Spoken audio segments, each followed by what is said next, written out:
Next expanded form. Expanded അതായത് വലിയ form, big ഫോമിലേക്ക് എഴുതാൻ. ഇതിപ്പോൾ ഷോർട്ടായിട്ടാണ് എഴുതിക്കണം 2670. എക്സ്പാൻഡഡ് എന്ന് പറഞ്ഞാൽ വലുതാക്കി എഴുതാൻ. അപ്പോൾ നമുക്കറിയാം ടു ആണ് ആദ്യം വലുതാക്കേണ്ടത്. ഫസ്റ്റ് നമ്പർ 2 ആണ്. 2 എഴുതുക. 2 ഇൻ ദ തൗസൻഡ്സ് പ്ലേസ് ആണ്. അല്ലെങ്കിൽ 2 കഴിഞ്ഞിട്ട് എത്ര ഡിജിറ്റ് ഉണ്ട്? മൂന്നെണ്ണം ഉണ്ട്. 2 കഴിഞ്ഞിട്ട് 6 ഉണ്ട്, 7 ഉണ്ട്, 0 ഉണ്ട്.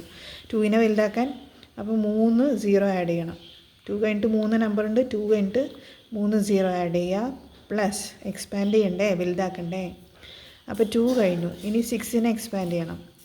6 എഴുതുക. എന്നിട്ട് 6 കഴിഞ്ഞിട്ട് എത്ര നമ്പർ ഉണ്ടെന്ന് നോക്കുക. 6 കഴിഞ്ഞിട്ട് 7 ഉണ്ട്, 0 ഉണ്ട്, 2 നമ്പർ. അപ്പോൾ എത്ര 0 ആഡ് ചെയ്യണം? എക്സ്പാൻഡഡ് ഫോം എന്ന് പറഞ്ഞാൽ 0 ആഡ് ചെയ്ത് എഴുതുക, ബിഗ് ആക്കുക. 0 ആഡ് ചെയ്ത് ബിഗ് ആക്കുക. 6 കഴിഞ്ഞിട്ട് 2 ഡിജിറ്റ് ഉള്ളതുകൊണ്ട് 2 0 ആഡ് ചെയ്യുക. 6 കഴിഞ്ഞിട്ട് 2 0 ആഡ് ചെയ്യുക. ഓക്കെ. Next plus. അടുത്ത ഡിജിറ്റ് 7 ആണ്. അപ്പോൾ 7നെ ബിഗ് ആക്കണം. 7 എഴുതി. 7 കഴിഞ്ഞിട്ട് എത്ര നമ്പർ ഉണ്ട്? ഒരു നമ്പർ ഉണ്ട്. എക്സ്പാൻഡഡ് ഫോം എന്ന് പറഞ്ഞാൽ 0 ആഡ് ചെയ്യണം. അപ്പോൾ ഒരു 0 ആഡ് ചെയ്താൽ മതി. പ്ലസ് അടുത്ത നമ്പർ 0നെ വലുതാക്കണം. 0നെ വലുതാക്കുക എന്ന് പറഞ്ഞാൽ 0 എഴുതിയിട്ട് 0 കഴിഞ്ഞിട്ട് ഒരു നമ്പറും ഇല്ല. അപ്പോൾ 0 കഴിഞ്ഞിട്ട് ഒരു നമ്പറും സീറോസും ഒന്നും ആഡ് ചെയ്യണ്ട. ഇതാണ് എക്സ്പാൻഡഡ് ഫോം.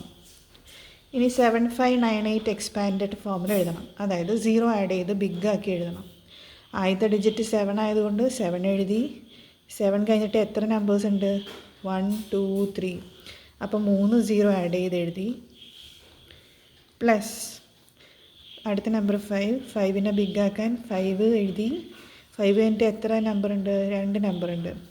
അപ്പോൾ 5 കഴിഞ്ഞിട്ട് എത്ര 0 ആഡ് ചെയ്യണം? 2 0 ആഡ് ചെയ്യണം. പ്ലസ് നെക്സ്റ്റ് 9 ആണ്. അപ്പോൾ 9 എഴുതി. 9 കഴിഞ്ഞ് 9നെ എക്സ്പാൻഡ് ചെയ്യണമെങ്കിൽ 0 ആഡ് ചെയ്യാൻ എത്ര 0 ആഡ് ചെയ്യണം? 9 കഴിഞ്ഞിട്ട് ഒരു നമ്പറാണുള്ളത്. അപ്പോൾ 9 കഴിഞ്ഞിട്ട് 0, ഒരു 0. പ്ലസ് 8നെ എക്സ്പാൻഡ് ചെയ്യണം. അപ്പോൾ 8 എഴുതി. 8 കഴിഞ്ഞിട്ട് എന്തെങ്കിലും ഡിജിറ്റ്സ് ഉണ്ടോ? ഒന്നുമില്ല. അപ്പോൾ 8 കഴിഞ്ഞിട്ട് 0 ആഡ് ചെയ്യണ്ട. ഓക്കെ.